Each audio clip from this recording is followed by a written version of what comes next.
अस्सलाम वालेकुम, आप देख रहे हैं प्रोग्राम न्यूज़ फीड। मैं हूं मुर्तज़ा डार। प्रोग्राम में आज मुख्तलिफ मौज़ूआत हैं जिस पर बात करेंगे और ज़्यादातर मौज़ूआत पाकिस्तान के इंटरनल और कुछ एक्सटर्नल इशूज़ से रिलेटेड हैं।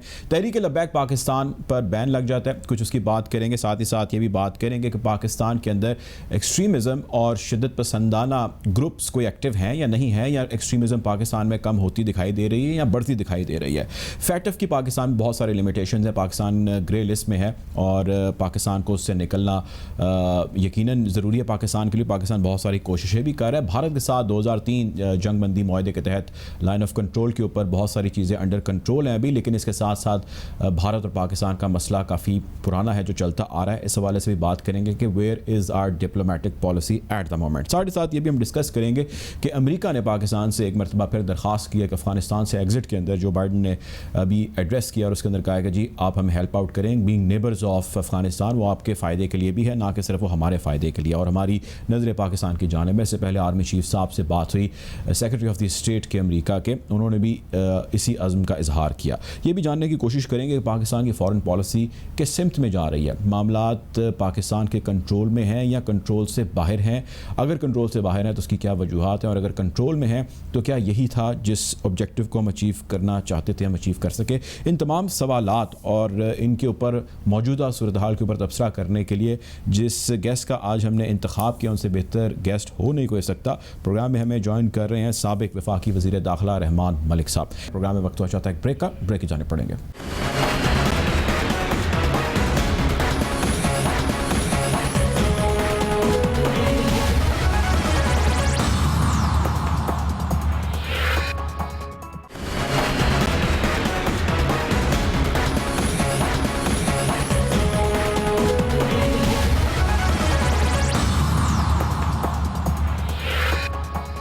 Welcome back after the break. गुफ्तगू को मजीद आगे बढ़ाएंगे और देखेंगे सूरत हाल की जानिब बढ़ रही है। Welcome to the show Malik साहब। सर, सबसे पहले तो सबसे अहम सवाल और सबसे जो लेटेस्ट सिचुएशन है मौजूदा सूरत हाल उसके हवाले से, तहरीक लब्बैक पाकिस्तान के ऊपर जो बैन लगा और उसको प्राइम मिनिस्टर समेत कैबिनेट ने अप्रूव भी कर दिया। सबसे पहले तो सर ये बताइएगा कि आप इस स्टेप को कैसा देखते हैं और थोड़ी सी इसके बैकग्राउंड दीजिएगा कि पाकिस्तान में जो ये सूरत हाल है ये यहाँ तक पहुँची क्यों और उसके पीछे क्या वजूहात आपके नज़दीक हैं। थैंक यू डॉक्टर साहब। अगर इजाज़त दें तो मैं आप सबको सलाम कर लूँ, अपने देखने वालों को भी, आपको भी। I think it would be highly discourteous if I do not wish everybody before I speak anything. Definitely. देखिए, thank you for giving me a minute for it. बात यह डॉक्टर साहब के एक्सट्रीमिज़म पाकिस्तान में चली, कभी कम हो गई कभी ज़्यादा हो गई, और अगर आपको याद हो तो, नहीं तो आप अपना ओल्ड डॉक्यूमेंटेशन आखिर से निकाल लीजिएगा। मैंने इनिशिएटिव लिया था मदरसा रिफॉर्म्स का, और एक्सट्रीमिज़म को कंट्रोल करने के लिए, उनकी एक्टिविटीज़ को देखने के लिए जो कि जेन्युइन हद तक ठीक हैं, उनकी एक रेगुलेटर अपॉइंट करने के लिए मैंने एक बिल पेश किया था। और वो बिल उस वक़्त की अपोजिशन जो बाद में PMLN की सूरत में हुकूमत में आई, उन्होंने वो नहीं होने दिया। और कुछ हमारे दोस्त मौलाना हजरात भी थे, उन्होंने साइन तो कर लिया लेकिन थोड़ा सा उन्होंने सेकंड थॉट भी दिया। हाउएवर, जब ये आपको पता होगी एक हमने ऑपरेशन करनी थी, जनरल रहील शरीफ साहब भी उस वक़्त काफ़ी एक्टिव थे, तो उस वक़्त ये फ़ैसला हुआ उसी मीटिंग में कि जी हमें एक एक्शन प्लान होना चाहिए, नेशनल एक्शन प्लान होना चाहिए। उस नेशनल एक्शन प्लान का एक मेजर हिस्सा जो था वो ये था कि हम ये मदरसा रिफॉर्म्स लेके आएँ। तो जो मैंने लॉ बनाया हुआ था वो, क्योंकि मैं भी मेंबर था उस कमेटी को जिसको हेड कर रहे थे चौधरी निसार साहब, तो मैंने वो दिया, पसंद किया गया और वो उसका पार्ट बना दिया गया, और ये भी कहा गया कि with in 3 months it will be turn into legislation. Unfortunately आज तक वो लेजिस्लेशन में नहीं आया। अगर वो होता तो ऑटोमेटिकली अगर कोई भी जमात ऐसा काम करती जो पाकिस्तान के मफाद के खिलाफ होता या वो एक्सट्रीमिज़म के दायरा इख्तियार में आता तो एक्शन ले सकते थे। अब क्योंकि वो नहीं है तो अब हमें प्रेशर आ गया फैटफ का, और फैटफ ने जिस अंदाज से हमें इसमें डाला वो भी आपके सामने है।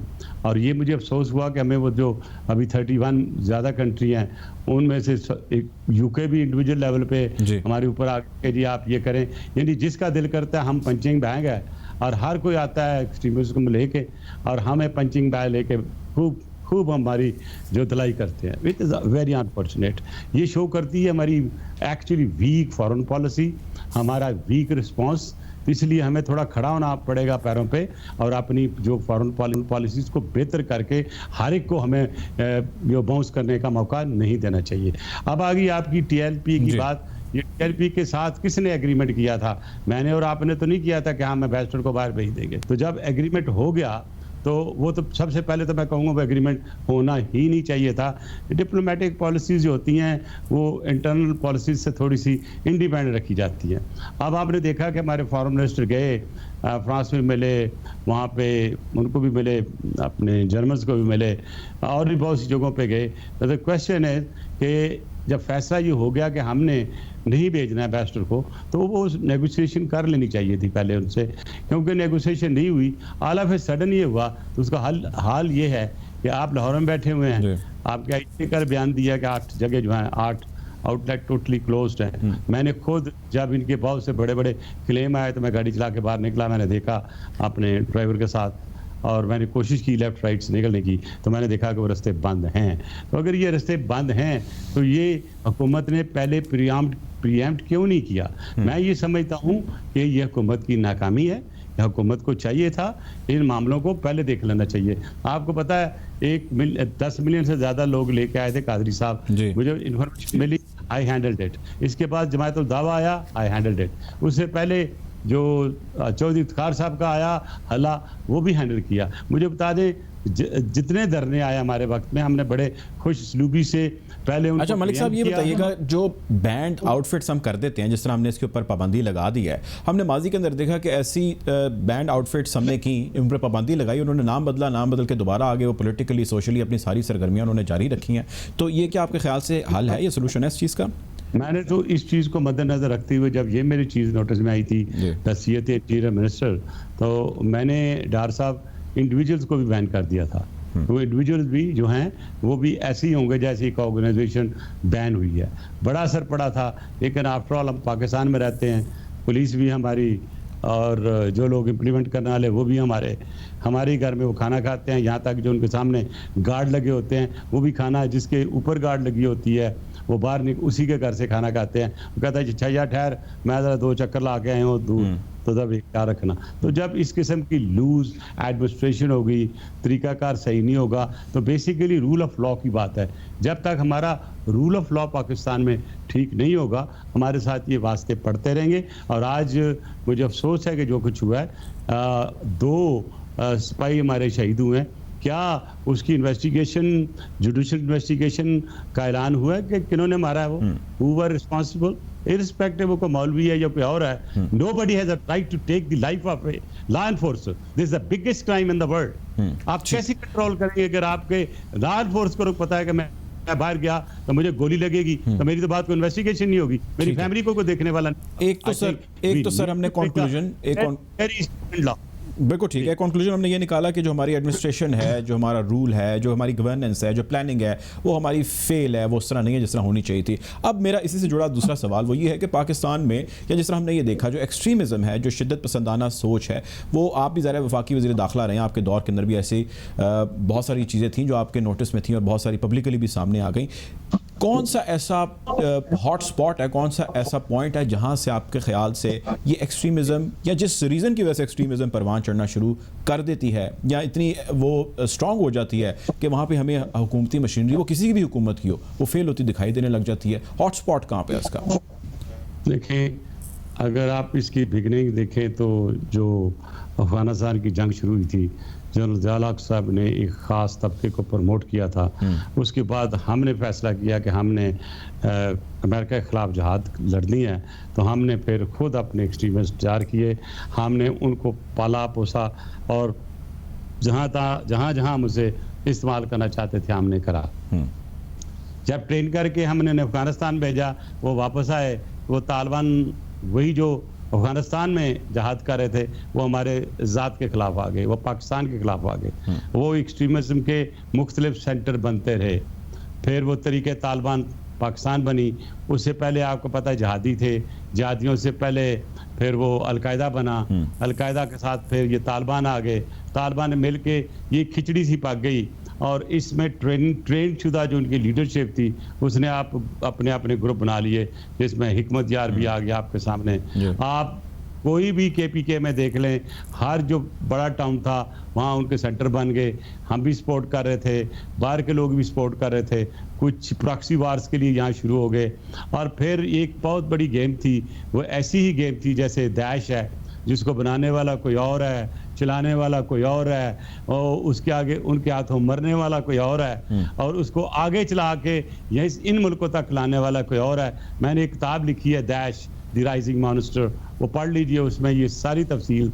मैंने सर उस किताब के कुछ इक़्तिबास पढ़े। मैं जानना चाहता हूँ, दाइश के हवाले से मेरा सवाल अगला ही था, वो ये कि पाकिस्तान के अंदर आज की इस तारीख के मुताबिक कितनी एविडेंट है दाइश की एग्जिस्टेंस, या ये सिर्फ एक तासुर ख्याल है, ऐसा कुछ भी नहीं है? दाइश सोच का नाम है, प्रेजेंस का नाम है, फिजिकल है, या वो हमारे इमोशंस के अंदर है? वो क्या है दाइश? देखिए, दाइश शुरू हुई बेसिकली इराक से। जी, इराक से ट्रैवल करके वो आई अफ़गानिस्तान में। अफ़गानिस्तान में ये ट्रेन दो कंपोनेंट हुए, एक पाकिस्तान के लिए और एक चाइना के लिए। चाइना का कंपोनेंट था वो ETMI था, जो हमारा कंपोनेंट था उसको ट्रेन करके उन्होंने पाकिस्तानी तालिबान के साथ लगा दिया। जब मैंने सबसे पहले इनको डिटेक्ट किया और उस वक़्त जब मैंने इसकी तफसील बतानी शुरू की तो कुछ लेवल पे ये फैसला हुआ, उन्होंने कहा मलिक साहब ना बोले, लोग डर जाएंगे। लेकिन मैंने कहा कितना का डरने से बचाएंगे। लेकिन जब कोयटा में एक मज़ार पे, बलूचिस्तान के हब के करीब एक मज़ार पे जब अटैक हुआ और हमारे बहुत से पाकिस्तानी शहीद हुए, और उधर से उन्होंने कहा हम दाइश के लोग हैं जिन्होंने किया। फिर आपको पता सिंध में जब 7 शरीफ पर हुआ, वो भी आपके सामने है।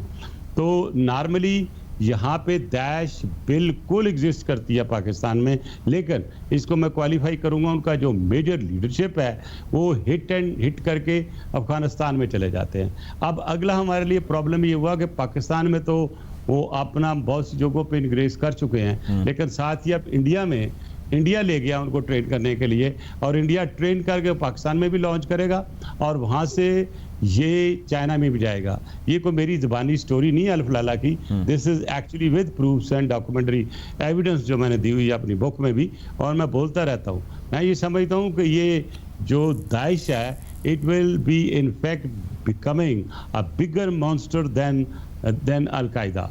लेकिन सर दाइश का जिस तरह आपने जिक्र किया कि वो इराक से सारा शुरू हुआ, हमने जनरल कासिम सुलेमानी की उसके हवाले से जितनी रिबटल दे सकते थे हमने वो कोशिशें देखी।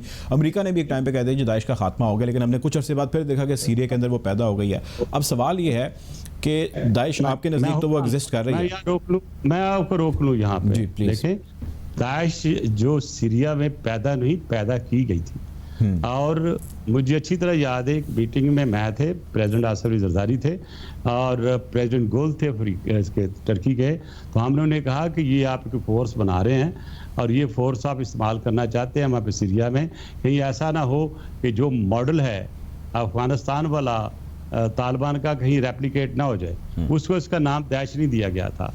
तो प्रेसिडेंट गोल ने कहा mister Malik, you know this is something greater interest of the international community, तो ये करना पड़ेगा। मैंने कहा आप दूसरी तरफ ये कर रहे हैं और on the other side you are convincing the king of Saudi Arabia कि आप यहाँ पे लॉ एनफोर्समेंट जो इंटरनेशनल वो ले आए। अगर आज आप सीरिया में लाएंगे, कल वो सऊदीया में भी आएगी, वो कतर में भी आएगी और वो हर मुल्कों में आएगी है। तो इसलिए बेहतर ये होगा कि आप खुद तो अपने तौर पे सारा मुस्लिम ब्लॉक बांट जाए, OIC आपके पास है, बैठ के फैसला करें। लेकिन उस वक्त इस बात को तवज्जो ना दी गई। लेकिन मैं कतर के उस वक्त के अमीर को ज़रूर अप्रिशिएट करूंगा जिसने ये कहा कि मलिक साहब आप बिल्कुल ठीक कह रहे हैं, आपके तजर्बे के मुताबिक I foresee कि वहाँ पे औरतों भी चीखें निकलेंगी, बच्चे भी मरेंगे और हमारी तबाही भी होगी। इसी के साथ कनेक्टेड मैं बता रहा हूँ, ये साउथ ऑफ पंजाब से हज़ारों की तादाद में लोगों को दाइश के लिए बाकायदा तौर पे रिक्रूट किया गया। ये वो वक्त था इस 10 साल पहले जब मैंने कहा कि डस्के में एक मस्जिद में फैसला हुआ है और साउथ ऑफ पंजाब से लोग जाएंगे। तो लोगों ने, कुछ बार वालों ने भी मेरी अच्छी खासी बैशिंग की, कुछ और भी आई, लेकिन बाद में साबित हुआ। और जब ये टॉकिंग्स देखी सर हमने दीवारों के ऊपर, मेरी बात खत्म कर लो जी, वही जो सारे दाइश के लोग थे वो पहुंचे वहां पे सीरिया में, उन्होंने लड़ाई की सीरिया के खिलाफ। उसके बाद जब उनको धकेला गया तो वो आगे टर्की में incidentally had gone to Turkey 2 years बैक। तो मैंने हज़ारों लोगों को और कौंसल जनरल के इर्द गिर्द देखा, तो I call the council general, मैंने कहा ये कौन है? कहता है ये दाइशी है सर जो आए हुए हैं अभी वहाँ से, और ये इनकी आइडेंटिफिकेशन की ज़रूरत है, हमारे पास इनको आइडेंटिफाई करने के लिए इतने लोग नहीं हैं। Then I sent the people from NADRA as a chairman of the standing committee interior, और थैंक गॉड उनमें लोग आ चुके हैं। आप मुझे ये बताएं कि वो लोग जो ट्रेंड होके आए हैं वहाँ से, इराक से और कुर्दिस्तान से और सीरिया से, मुझे ये बताएं कि वो पाकिस्तान में जब आके उनको कॉल मिलेगी तो किसी किस्म की पाकिस्तान के खिलाफ या किसी भी काम के लिए, तो क्या वो नहीं करेंगे क्योंकि दे आर ट्रेंड। तो हमें उस चीज़ पर यानी सर मैं आपकी इस बात का दूसरा मतलब ये ले सकता हूँ कि पाकिस्तान के अंदर अभी अपेरेंट तो कोई ख़ास ऐसी चीज़ नहीं है दाइश की एग्जिस्टेंस प्रेजेंस के हवाले से। हमने कुछ स्टेटमेंट्स भी देखी कि जी ऐसा कुछ नहीं है, बट जो आप कह रहे हैं उससे समझ ये आ रही है कि वो इस टाइम बच्चे को तवाना कर रहे हैं, तंदुरुस्त कर रहे हैं, तगड़ा कर रहे हैं for the right time to operate in Pakistan. मैं एज ए लॉ एनफोर्सर आपको बिल्कुल ये नहीं कहूँगा ये स्लीपिंग सेल बन जाते हैं, तैयार होते रहें। लेकिन आप मुझे ये बताएं कि ये जो बलूचिस्तान के बॉर्डर के ऊपर और KPK में हमले हो रहे हैं वो कौन करा रहा है? दाइश करा रही है। वो ओन करते हैं, अब पीछे रिकॉर्ड निकाल के देख लें, वो ओन करते हैं। और उनको होस्ट कौन करता है? वही उनके दोस्त जो पाकिस्तान में स्लीपिंग सेल्स हैं। आपको याद होगा कि मेरा एक बहुत बड़ा झगड़ा चला था, एक बहुत राव चली थी शहबाज शरीफ साहब के साथ, जिसमें मैंने कहा था पंजाबी तालिबान मौजूद हैं। उन्होंने कहा नहीं मलिक साहब आप रिफ्ट पैदा कर रहे हैं बिटवीन दी प्रोविंसेस। मैंने कहा मेरी कोई दुश्मनी नहीं किसी से, मैं इंटीरियर मिनिस्ट्री से वो कह रहा हूँ जो मेरे तजर्बे में आया, जो मैंने कागज़ों में देखा, जो मैंने एविडेंस देखी। नहीं माना। आपको याद होगा कि विद इन 2 months एक बहुत बड़ा धमाका हुआ था ट्रक में डीजी खान में, और फिर सबको मानना पड़ा कि तालिबान हैं। और मैं एक और ज़ाती चीज़ भी आपको बताता चलूँ कि जब मैं इज़राइल में गया था, जब मेरे खिलाफ मेरे पे कातलाना हमला हुआ था, तो मैं वाया अफगानिस्तान गया था। तो जलालाबाद से मुझे वो वहाँ पे खुदाए नूर थे एक उनके गवर्नर, तो मैं एज ए जर्नलिस्ट गया था, मेरे साथ एक दूसरा बंदा भी जर्नलिस्ट था। तो मैं जो पहली जो फर्स्ट रे ऑफ द सन पे दाखिल होना था, मैं गया हूँ, बहुत थका हुआ था। मुझे उन्होंने एक बिल्डिंग में ले गए, स्कूल टाइप बिल्डिंग थी, उसमें गया तो मैं जगह नहीं मिली, तो मैं वहाँ पे जो सीढ़ियों के नीचे जगह थी उसमें एक ईट रखी, एक कारपेट का टुकड़ा सा पड़ा था, वो रख के मैं सो गया। सुबह उठा तो मैं देखा तो सारे के सब ने तहमत बांधे हुए हैं और बिल्कुल मेरे मुल्तानी टाइप दोस्त थे। खैर मैंने पूछा उनसे, तो उनने मुझे बताया कि हम जहाद के लिए आए हैं। और कहाँ से आए थे? साउथ ऑफ पंजाब से। तो मैं तो ज़ाती तौर पे जानता था, एक तजर्बा देखा था मैंने कि यहाँ से पंजाबी तालिबान रिक्रूट करके अफगानिस्तान में इस्तेमाल हो रहे हैं। मैं उनके साथ 3 दिन रहा वहाँ पे, और मेरे पास वो इन्फॉर्मेशन शायद मेरी सारी एजेंसियाँ भी ना देती। जब मैं वापस आया इंटीरियर मिनिस्टर बन के, तो मुझे वो इन्फॉर्मेशन बहुत काम आई और उसको मैंने परसू किया। तो this how I gave the statement. लेकिन बाद में क्लैरिफिकेशन हो गई। लेकिन अगर आप हक पे हैं, सच पे हैं, and you have a true evidence and you have facts, then you can speak. ठीक है सर, आगे बढ़ते हैं। बिल्कुल आपका पॉइंट मैंने नोट कर लिया। फैटफ के अंदर पाकिस्तान मौजूद है, ग्रे लिस्ट में है। पहले तो हमें ये बताएं कि फैटफ है क्या, क्योंकि लोगों का बहुत सारों का ख्याल ये है कि फैटफ एक ब्लैकमेल का टूल है जो वेस्ट ने अपने पास रखा है और पाकिस्तान को उसमें डाल के रखे और अपने काम कराई जा रहे हैं फैटफ वाले। पहले आगे बढ़ते हैं, वो लेजिस्लेशन हो या जो भी मसले मसाइल हो। मुझे आपका ये लफ्ज़ बड़ा अच्छा लगा कि ब्लैकमेलिंग टूल पढ़ के आइए। फैटफ का सर बताइएगा पहले कि फैटफ है क्या, ये किस बला का नाम है, और दूसरा ये बताएं कि हम ग्रे से वापस ग्रीन में वाइट में जा रहे हैं या सर यहीं पे हम रुकेंगे, होगा क्या? मैं पहले अर्ज कर दूं कि 9 बड़े बड़े मुल्क हैं जिसे G9 लेवल कहते, G9 भी कहते हैं, G7 भी कहते हैं।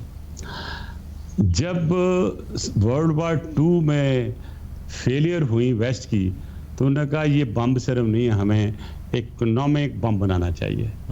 तो ये इन मुल्कों ने मिल के एक डिज़ाइन किया, एक मॉडल, उसको कहते हैं IMF। IMF को भी वर्ल्ड बैंक के साथ कर दिया।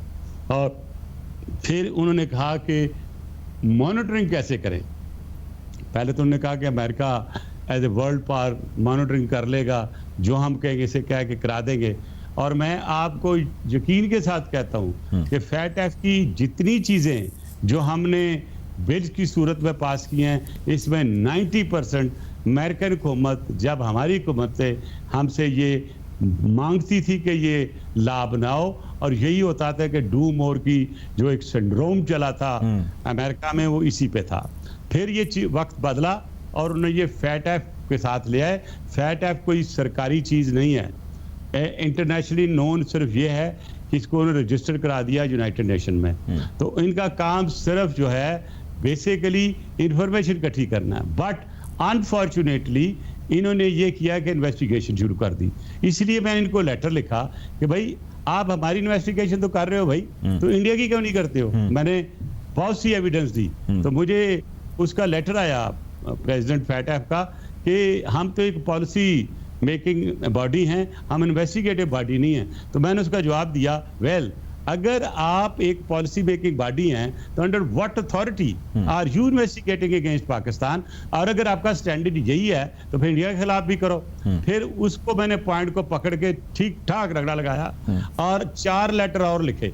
फिर जब इनकी लास्ट मीटिंग थी तो मैंने सवाल कराया वहां पे एक रिपोर्टर से, फ्रेंडली रिपोर्टर से, प्रेसिडेंट फैटफ से, कि आपको Rahman Malik farmer interior minister of Pakistan ये लिखा है और उसने एविडेंस दी है मनी लॉन्ड्रिंग की, टेररिस्ट फाइनेंसिंग की। यादव, कुलभूषण यादव से बड़ी टेररिस्ट फाइनेंसिंग का क्या प्रूफ होगा आपके पास? आप जो कुछ कर रहे हैं बॉर्डर पे वो क्या कम है? क्या आप जो इन्फो लैब की इंफॉर्मेशन है, बिलियंस ऑफ डॉलर का खर्चा करके पाकिस्तान के खिलाफ जो मनी लॉन्ड्रिंग करके आप करते हैं, क्या वो भूला हुआ है? तो ये सारी चीज़ें सुनने के बाद मैंने साथ ये भी कहा कि I should be heard in person. अगर I am not heard then my whole material should be kept before the board. अगर नहीं रखा गया तो मैं वहाँ पे कम से कम बहुत से लायर्स को लेके वहाँ आके डिमांड करूँगा कि ये रखा जाए। थैंक गॉड इन्होंने अब ऑर्डर कर दिए हैं और इंडिया से उन्होंने ऑफिसर भी नॉमिनेट कर दिए हैं फॉर द इन्वेस्टिगेशन। अब डिपेंड करता है कि हमारी हुकूमत, एक मिनट, हमारी हुकूमत इसमें क्या रोल प्ले करती है। क्या ये एविडेंस, जैसे वो हमारे खिलाफ कितनी एविडेंस लेके जा रहे थे, लॉबिंग कर रहे थे, मैं समझता हूँ हुकूमत को भी एक लॉबियस्ट बनाना चाहिए। हुकूमत को सारी एविडेंस आनी चाहिए, अगर उनके पास नहीं है तो मुझसे ले लें और हमें इंडिया को ब्लैक लिस्ट करवाना चाहिए। बदला का बदला होना चाहिए, टेट फॉर टैट जरूर होना चाहिए। और मैं समझता हूं कि फैटफ की इन्वेस्टिगेशन अब इंडिया के खिलाफ कोई नहीं रोक सकता। सर मुझे इंडिया पे मैं चाहता हूं कि मैं इंडिया पे आपसे एक क्वेश्चन करूं। आपने ये बताना है हमें कि इंडिया, पहले तो मुझे ये बताइए कि जो 2003 जंगबंदी मुआहदा हुआ है उसको आप कैसे देखते हैं, और साथ ही मुझे ये बताएं कि बलूचिस्तान के अंदर इंडिया ऑपरेट कैसे कर रहा है आज की तारीख के मुताबिक। देखें, आप जंप कर गए एकदम क्वेश्चन को, ये क्वाइट रिलेटेड था जो मैं आपके साथ बात कर रहा था, क्योंकि बेहतर ये होता है कि आवाम को एक पूरी चीज़ जो है सामने आए। आपने पूछा एक सवाल जो मैंने उसका जवाब भी आपने मुझसे नहीं लिया, वो है कि क्या फैटफ से हम निकलेंगे कि नहीं निकलेंगे। मुझे इन हालात में निकलते हुए नजर हम नहीं आए। क्यों? लास्ट सेंटेंस जो प्रेसिडेंट का फैटफ का ये था कि 3 जो अभी हमारी शर्तें थी वो पार्शली सेटिस्फाइड आई हैं। However we have enhanced the monitoring of Pakistan. तो एनहांस मॉनिटरिंग का मतलब यह कुछ निकालना है या उनके पास पहले कुछ होगा। इंडिया वाला सर बताइएगा कि इंडिया इस वक्त किस तरह ऑपरेट कर रहा है आज की तारीख के मुताबिक बलूचिस्तान के अंदर, जो हम सुनते हैं कि बलूचिस्तान के अंदर उसके ऑपरेटिव्स या उसके नेटवर्क ज़्यादा स्ट्रांग है। इंडिया ने इनफैक्ट, हम पिछले 74 ईयर से इंडिया की पिच पे खेल रहे हैं कश्मीर पे, और इंडिया ने बड़ा खामोशी से अपना काम जारी रखा कि कश्मीर की तरफ से दुनिया की तवज्जो कैसे हटाई जाए। अच्छा, आगे आप चलें कि उन्होंने देखा कि इससे जान कैसे छुड़ानी है, तो उन्होंने कहा कि सबसे वीक पॉइंट पे हम आते हैं, तो वो आगे अफगानिस्तान, बलूचिस्तान की तरफ। बलूचिस्तान में नो लेस देन, मेरी ये मूडीज वॉर डॉक्ट्रिन में बड़ा डिटेल से मैंने जिक्र किया हुआ इसमें, और उसने देखा कि कैसे हम इसको कर सकते हैं इंटरफेयर। उन्होंने वहाँ से हमारे वो लोग डिसग्रंटल एलिमेंट्स जो कि पहले से ही पाकिस्तान के खिलाफ थे और पैसे लेके काम करते थे, अगर आप देखें, मैं नाम नहीं लेना चाहता, कुछ लोग रशिया से ट्रेंड हुए, कुछ किसी और मुल्क से ट्रेंड हुए, और वो उन्होंने बलूचिस्तान को अलहदा करने की तरीकों का अपना जो कारनामा था शुरू कर दिया। सर जंगबंदी मुआहदे पे जरा बता दें साथ ही लगे हाथ के 2003 जंगबंदी मुआहदा जो हो गया, इसको आप कैसे देखते हैं? मामला तो ठीक होते दिखाई दे रहे हैं। देखें, अभी हमारे लिए जो सबसे मसला है वो ये है कि इंटरनेशनल कम्युनिटी ये कोशिश कर रही है कि पाकिस्तान की और इंडिया की दोस्ती हो जाए और कम से कम इनकी वर्किंग रिलेशनशिप जो है वो चल पड़े। क्या वजह उसकी? उसकी वजह यह है कि इस खित्ते को शायद थोड़ा अमन की तरफ लाना चाहते हैं, या एक ये भी है कि अगर हमारे तल्लुकात बेहतर होते हैं तो हमारे तल्लुकात उधर चाइना की तरफ खराब होंगे, और चाइना के तल्लुकात और पाकिस्तान को ख़राब करने में इंडिया ने कोई कसर नहीं छोड़ी। वन बेल्ट वन रोड पे अमेरिका ने भी जो बात की वो भी आपके सामने है। चाइना सी में उन्होंने जिस तरह पूरी की पूरी शिप्स वहाँ लेके अपने वारशिप्स रखे हैं वो भी आपके सामने हैं। आप इंडिया के दूसरे नॉर्थ साउथ की तरफ देख लें, टोटल जो सी की कंट्रोल है वो भी उन्होंने दी हुई है। तो वो असल में नाका बंद करना चाहते हैं इंडिया का। ठीक है जी। अच्छा सर, आप मेरे साथ रहिएगा। अब मैं चाहता हूँ कि थोड़ा सा जो है मुख्तसरन ज़रा चारों में जिक्र कर लें। हमारे पास 2 मिनट्स, उसके बाद हमने ब्रेक पे जाना होगा। Foreign policy of Pakistan, Iran, Iraq, Russia और चाइना, ये 5 ममालिक का नेक्सस बन रहा है, नहीं बन रहा, कन्फ्यूजन का शिकार है, बनेगा? क्या राय है सर आपकी? देखिए जी, अमेरिका नहीं चाहेगा कि कोई ऐसा ब्लॉक बने जो अमेरिका से स्ट्रांगर हो। मेरी अपनी इंफॉर्मेशन यह है कि ईरान के साथ अमेरिका के तलब काफ़ी हद तक बेहतर हो चुके हैं और अमेरिका कोशिश कर रहा है कि वो मिडिल ईस्ट के साथ भी दोस्ती करा ले। अगर ईरान का अमेरिका का ये कनेक्सेस और एक ये प्लान ठीक हो जाता है तो वो मामला उधर सेटल हो जाएगा। चाइना और Russia will continue to be friends, और इसलिए कि उनको इसके अलावा चारा कोई नहीं है। और दूसरी मैं एक और लिख दूं कि कभी भी चाइना की और अमेरिका की जंग नहीं होगी। ये लिख लें मेरी word, this is my assessment as a security analyst कि कभी भी इनकी जंग नहीं होगी। कोल्ड वार होगी लेकिन ये जंग उससे ज़्यादा नहीं बढ़ेगी। उसका एक मुझे एक अच्छा इंडिकेटर मिला कल की स्टेटमेंट का जो बाइडेन साहब ने दिया है, जिसमें उन्होंने कहा है कि इस खत्ते से हम निकालना चाहते हैं फौज को। तो ये भी एक इंडिकेटर है कि कोल्ड वार जो है उसको थोड़ा सा लो डाउन किया जाएगा। जिस दिन दैश का खात्मे का ऐलान हो गया उस दिन समझिए कि इस पूरे खत्ते में अमन की तरफ हम बढ़ते हुए नजर। मैं सर मुख्तसर से ब्रेक की जाने जा रहे हैं, ब्रेक से वापस आते हैं, गुफ्तगू को आगे बढ़ाते हैं। Take a break.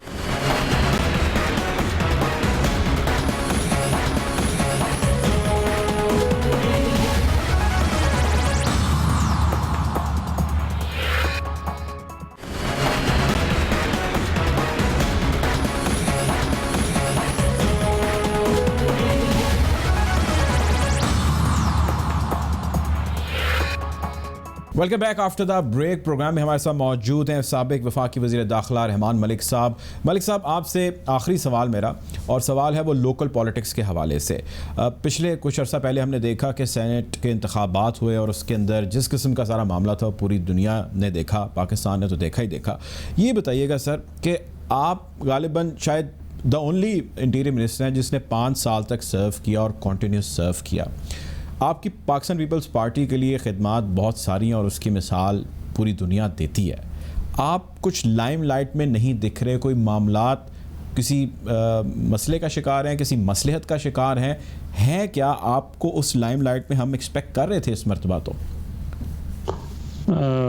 मुस्तफा साहब, मुझे अफसोस यह है कि हर बार आपका टीवी चैनल ये मुझसे ज़रूर सवाल करता है। अच्छा। और हर बार मैं जवाब देता हूँ, अगली दफ़ा मुझे पता है फिर इसका मुझे जवाब देना पड़ेगा। देखिए, सियासत के अलावा मेरी और भी कुछ मसरूफियात हैं। लाइमलाइट में तो हूँ मैं। क्या आपने मुझे परसों CEC की मीटिंग में एक्टिव नहीं देखा? क्या मेरी कंट्रीब्यूशन आपने नहीं देखी? सिर्फ क्योंकि आपने सवाल बड़ा पिन पॉइंट कर लिया। मुझे CEC के दरमियान ही बिलावल साहब ने कहा कि फैसला कर रहे हैं हम कि आप कराची से इलेक्शन लड़ें नेशनल असेंबली से। ये तो बड़ी खबर दे रहे हैं फिर आप सर। हाँ, मैं तैयार हूँ। उन्होंने कहा जी आप लड़ें, क्योंकि पार्टी भी चाहती है, मैं भी चाहता हूँ, बाबा भी चाहते हैं, और क्योंकि हमें ज़रूरत है आपकी वहाँ पे। तो मैंने उनसे एक अर्ज़ की उस वक़्त सबके सामने। मैंने कहा मुझे 2 साल पहले भी कहा गया था मैं इलेक्शन लड़ने का मटीरियल नहीं हूँ। कम फ्रॉम ब्यूरोक्रेसी, ठीक है, मैं पब्लिक का बंदा हूँ, लेकिन मैं आपकी खिदमत, पार्टी की खिदमत जिस अंदाज में बैठा हूँ ऐसे करता रहूँगा।